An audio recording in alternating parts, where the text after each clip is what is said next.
maman. Bote maman. Bon, vous savez la sala na Zandu depuis 89 na bana koteka na Zandu. Na umeli na Zandu chiko mwa makambo yozo leka lelo te.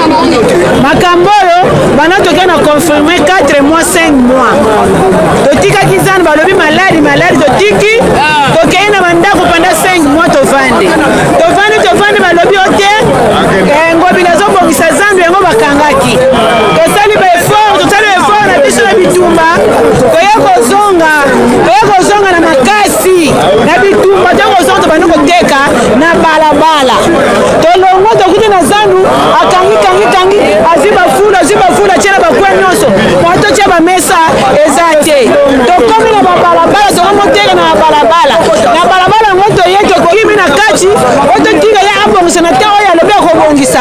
Koye na balabala bakomi ko benga na biso atini basolo benga na biso disusu. Ya alingi nini kona biso. Yango nini osenga na mkonza mboka. Yango na zoya bisa mkonza mboka boye. Mundu ya boye. Azalaki ya mkonza na biso azanzambe ya mukilo lero tozoloba. Mkonza manga za mkonza na biso aza roi ya mukilo yo. Onenge moko Jésus ezalaki. Mais Jésus ayana kitaki na badisiple na ye. Mundu akoteka ye ezali Judasi. Nani nega ngombe nega sawa na za Judasi.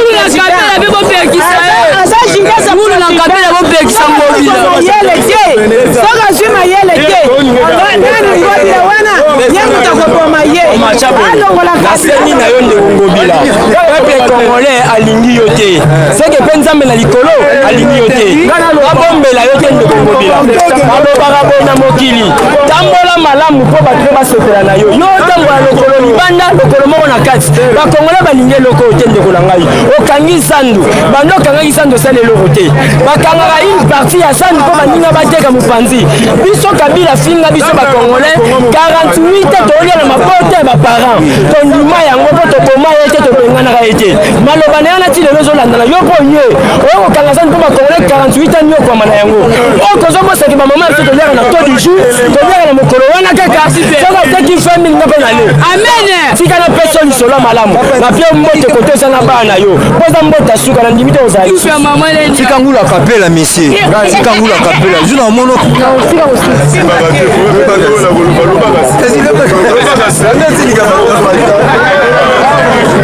Continuez bandeko balandi ya chancelier Tchela News toza wana hôtel de ville bisika kani mokonzi mboka kiti en personne pona koyeba na proposer pierre o ya construction ya Zandu boyebi ke Jean Ngobila a délocalisaki Zandu pour ba continuer ko construire ba étalage pour permettre ka bato bateka mais visiblement bato ba mesna koteka bato basala kana Zandu ils sont mécontents na décision ya Gentini des moko lokola mususu baza ko lancer directement lokola ndenge mokonzi mboka la Biso awa baza ko profiter pour bazwa canal oyo ba transmettre message pas na mokonzi mboka ndenge o monde kozwa ba réaction toza ko continuer na bino bandeko mbote na bino oyo bosimbi eza banderole ya nini banderole IDP parlement du marais de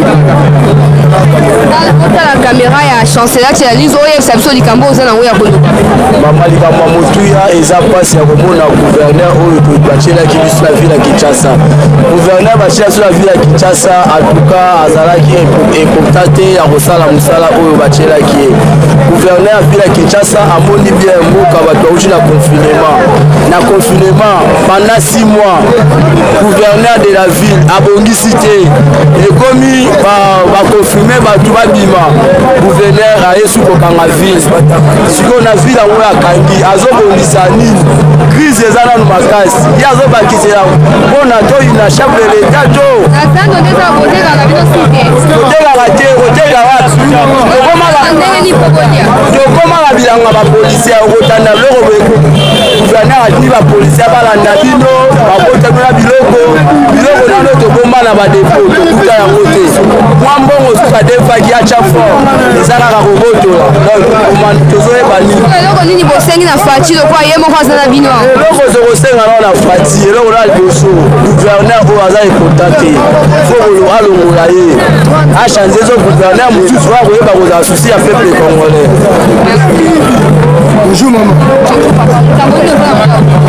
Pasi eza makasi mpona Gentini Ngobila amutema mabe aza pio ya bato bauta ya 18 ans basala eloko te aza pion ayaki mpo akosa président Faci biso tokovote président Faci ntina suka nakosenga na papa Faci alongola Ngobila aza pion ya mabe alongoli biso na zandu biso bakomersan tokomi bato ya maboma na ye po abwakelaka biso bafulu autaka nango na libanda aokotaka na zandu biso tovivraka na zandu na bandeko na biso bapolisier soki moyibi ayibi polisier akangi ye me Ngobila ana besoin kuluna na bamiyibi ezonga amotema mabe satana kutu azaka na bapire me ye azata na pire moko te président Faci longola ye bapolisier base retrouver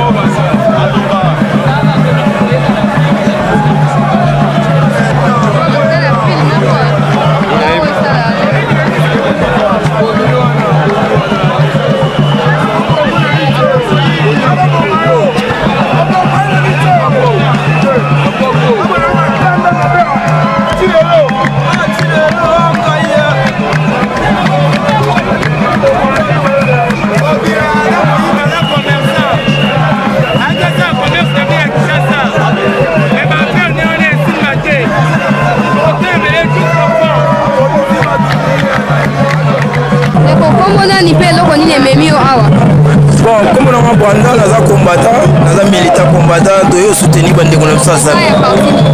Combattant IDPS, naza secrétaire général de la force du progrès Bakano Rouye. Doyo soutenir bande comme ça Zando na mawa bana.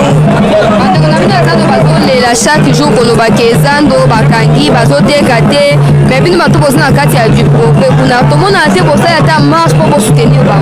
Bino soka babi bon Kabila na Faci libale kufa wana nde bo marché mais bande on a bino bazo kufa nzala bazo botla bango babiloko bo marchaka te poani. Bon olobi bien vous avez raison.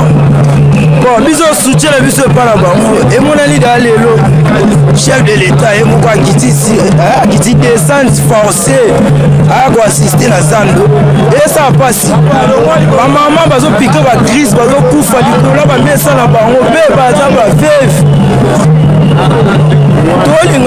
toi chômage est diminué na Congo mais Jardini a sa première personne à soutenir chômage na Congo ngakuna bulaki ke Jardini soki ba pese mandat akotonga ba weja sika akosala biloko na tomona te au gouverneur na sala te mais tout ça toujours na ba déception azo sa bele loko te yebela eloko moko te na kisasa atoki na ba makala fulu ba ole na sana et soki na bumbu mombele wapi fulu alongoli te bakala mudushe na sali te yango wana bezaki l'essentiel. Merci papa mbote na yo mbote mama eloko nini osenga oloba na balandi ya chancelier Tshela News baza kolanda yo? Bon nakosenga na président de la république atala nanu président atala nanu gouverneur ya ville ya Kinshasa selon comportement na ye banda nani gouverneur akomi gouverneur Gentini Ngobila banda ye aza na idée ya chef de l'état te chef de l'état banomaki ye bavotaki ye na bapeuple chef de l'état aye na moyibi te aye na vote ya bapeuple mais akokoyoka Ngobila te akoyoka na peuple na ye mais Ngobila ye moko banda ye akangi Zandu le même Ngobila wana travaux kuna te bapoubele na bapoubele etondi le même Ngobila wana amangaka ministre intérieur na makambo oyo ya Zandu kaka alobaka ministre intérieur asala mokili na ye le même Ngobila wana akei na mama Yembu akeko wele na mama Yembu bato bakufi na grand frère akufi kuna likolo ya ba docteur basali grève basasi etoki na mama Yembu ozomona wana mokolo oyo bazowelela oyo ya ministre ya santé leteni na ngobila alinga atya mutu na ye ministre mpe abi te eza ministère na ngai fale natya mutu ministre ya santé atya mutu na ye na mama ye ngobila yoki amemi bapepe balani pe aye abeti massage alongoli nani mutu oyo ya ministre ya santé ozomona ngobila aye na mokuse tosenga boye Gentili Ngobila oza na vision ya chef de l'état te longwa po biso peuple tolingi yo te merci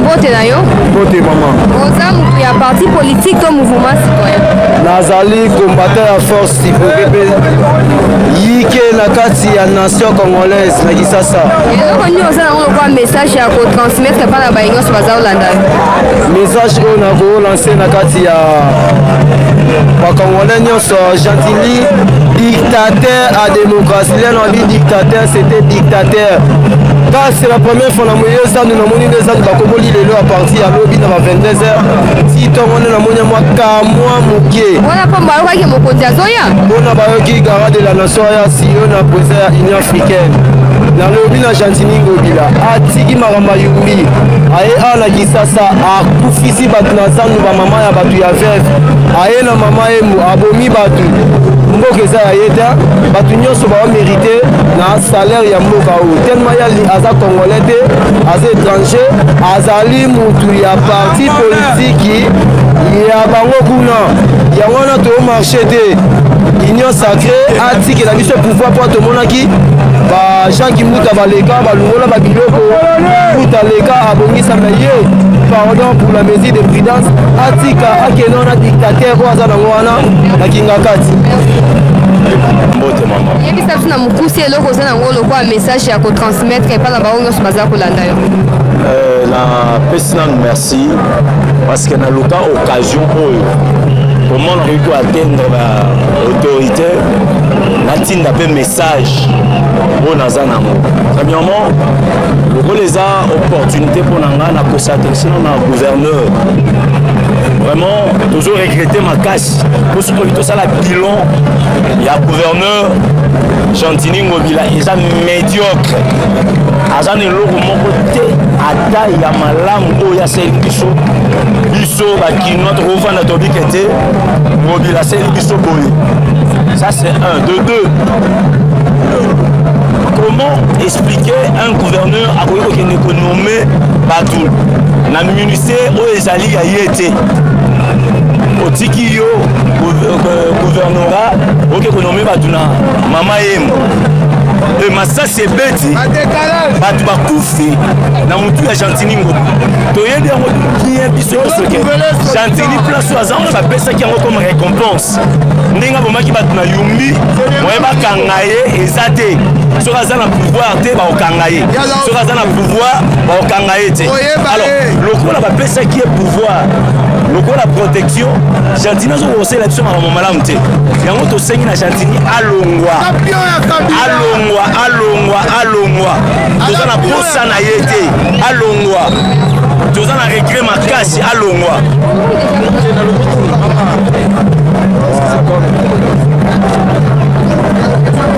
bonjour balandi bacongolais nyonso baza libanda ya mboka na oyo baza na mboka na pepeme mbote toza na manifestation chef de l'état aye mpona koinaugure batrafaux mais toza ebele baparti eza ebele donc toza encourage bamisala ya chef de l'état po azosala epuis apesi biso discipline moko oyo ezala te ezalaka mais azongisi yango ke a partir ya 20h 21h mwana nyonso ase retrouve donc omona na gouvernement ya Faci bana oyo bakobotama na mwa implice moko ya bien ke na bagouvernement oyo outi koleka yango nayangi na lance message na bapeuple congolais nyonso oyo balanda biso il faut tochange nanu maturité na biso il faut change balobi changement de mentalité tant que otosite ekobonga ndenge nini.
pour le peuple, bozalaka pour l'individu le roi mobila te.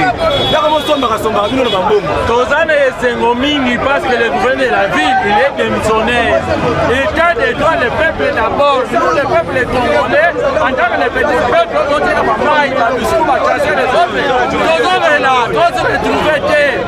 Mais Toza, s'il est le chef de l'État, on nous a beau, il y a, on nous a zan, mais mobilité, Gentini, Azan, zéro, c'est libre. Allez, le peuple, ils ont souvent la mentalité. Nous sommes d'accord, nous sommes contre,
Qu'est-ce qu'on fait?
Hymne national.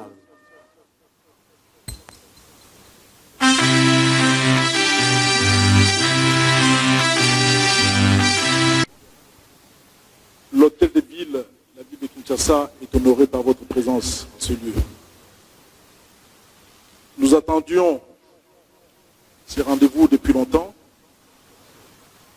Dieu merci, aujourd'hui vous êtes là. Le responsable du marché, je veux dire ici, les administrateurs du marché, les syndicalistes du marché central, les riverains, les chefs des quartiers de de la commune, les communes plutôt, de la Gombe, de Barambou, de Kinshasa sont tous là. Ils attendent votre mot d'ordre, ils attendent vos orientations, nous tous, nous attendons vos orientations par rapport au dossier Grand Marché qui a fait couler beaucoup de salive depuis pratiquement une année. D'un côté, nous avons les syndicalistes qui sont pro-Messier Hassan, qui est là dans la salle. Et de l'autre, nous avons aussi des syndicalistes qui sont pro-Hôtel de Ville. Nous avons également des marchands qui sont pro-Hôtel de Ville et d'autres marchands pro-M. Hassan. Depuis un certain moment, il y a eu beaucoup de manipulations. Nous sommes des hommes d'État, nous sommes derrière votre vision, nous sommes votre soldat. Et aujourd'hui, c'est un grand plaisir pour nous et nous vous disons infiniment merci d'être venu nous abreuver. Encore une fois, merci, Excellence, Monsieur le Président de la République, d'être venu. Merci. Merci. Voilà, mesdames et messieurs, bonjour. Avant toute chose, j'aimerais vous remercier de vous être mobilisés aujourd'hui pour discuter à bâton rompu avec moi sur la problématique du marché central. Moi, je vais vous dire comment est-ce que j'ai ressenti, enfin, comment est-ce que je connais ce problème et comment est-ce que moi je l'appréhende, comment est-ce que je le comprends.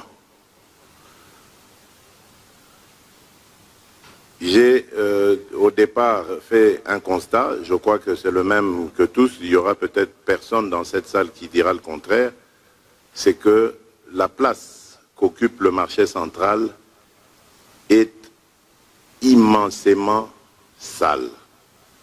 Elle est vraiment dans un état de délabrement total, avancé, au point même que c'est dangereux pour la santé de nos concitoyens.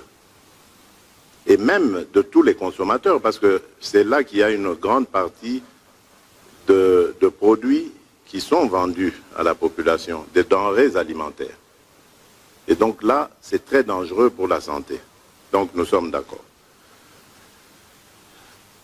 Ensuite, j'en parle une fois au gouverneur, il m'apprend qu'il a un projet de reconstruction d'un nouveau marché. Pour moi, c'est une idée louable, parce que comme je vous l'ai dit, c'était incroyable. Et d'ailleurs, dans la foulée, il m'apprendra qu'il y a des artères entières qui sont totalement bouchées. La circulation est devenue impossible de ce côté-là. D'accord.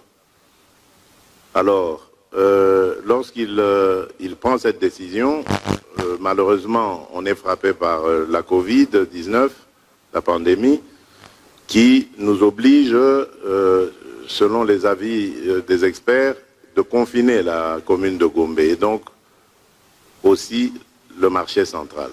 Et c'est là que je commence à entendre des sons de cloche différents.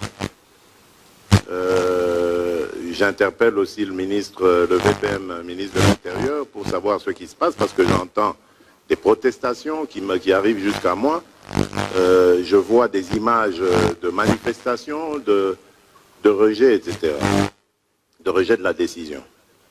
Mais là, évidemment, je fais la sourde oreille parce que je me dis, c'est une mesure qui a été prise pour protéger la population. On ne peut pas laisser, connaissant la concentration des gens sur l'espace marché central, on ne peut pas les laisser continuer. La Covid menace la planète entière et ce n'est pas ici au Congo qu'on va chercher à la défier. Donc, je demande qu'on maintienne cette décision jusqu'à la fin du confinement. Et lorsque le confinement s'est terminé, je pensais que le problème de protestation allait s'arrêter, mais non. À ma grande surprise, cela a continué. Et c'est ainsi que j'ai interpellé le gouverneur pour savoir, mais finalement, c'est quoi cette affaire? Alors on me parle d'un monsieur libanais, je suppose que c'est vous, qui a construit sur des collecteurs d'eau et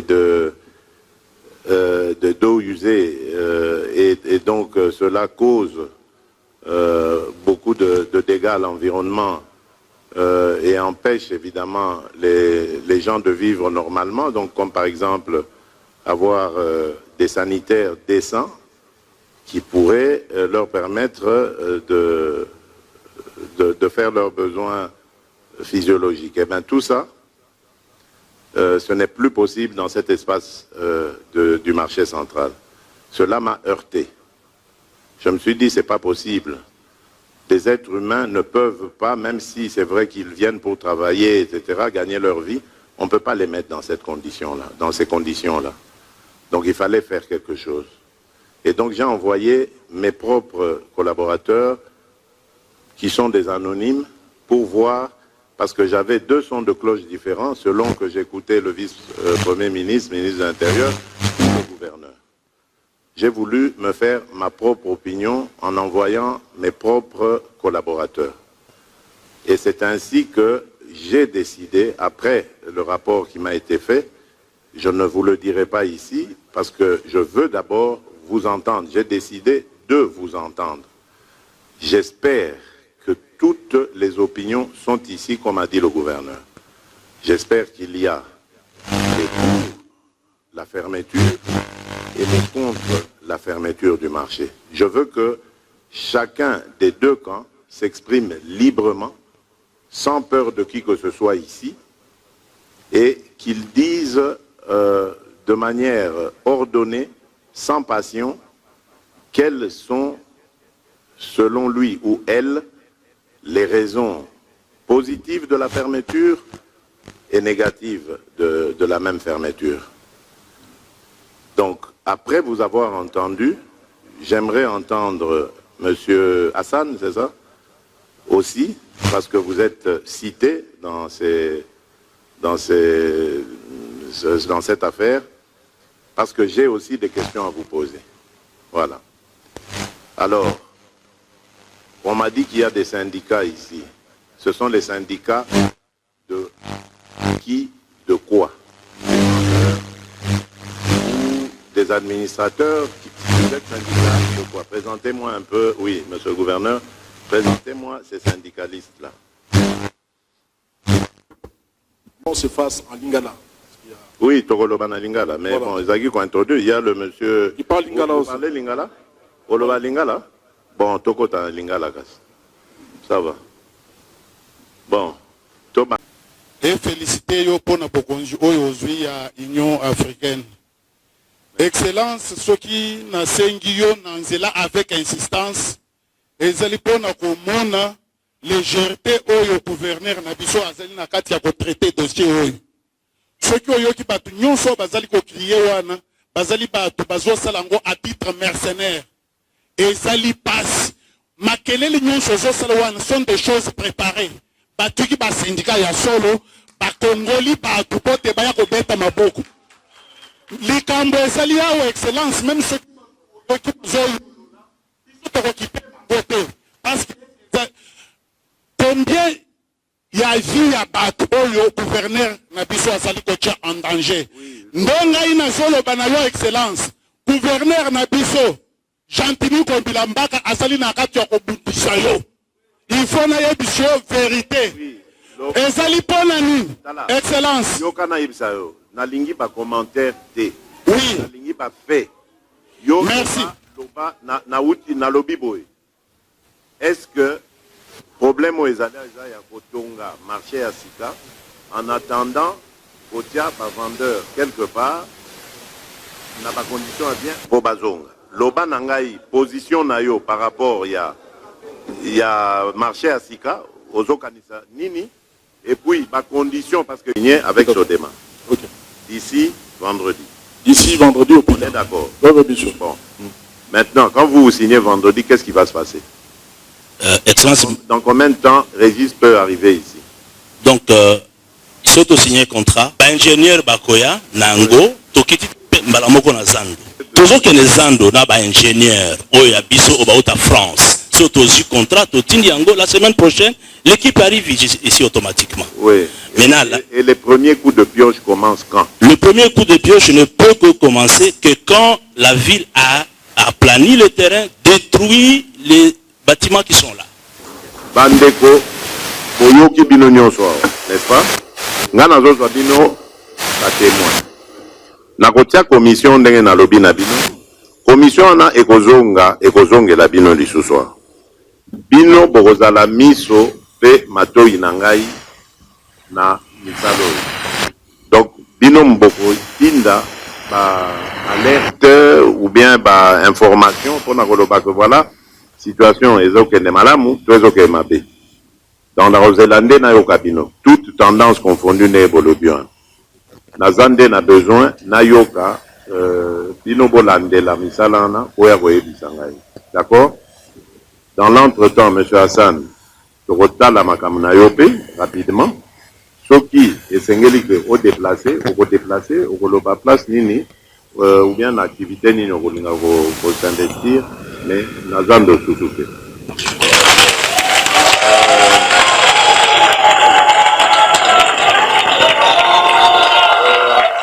Voilà.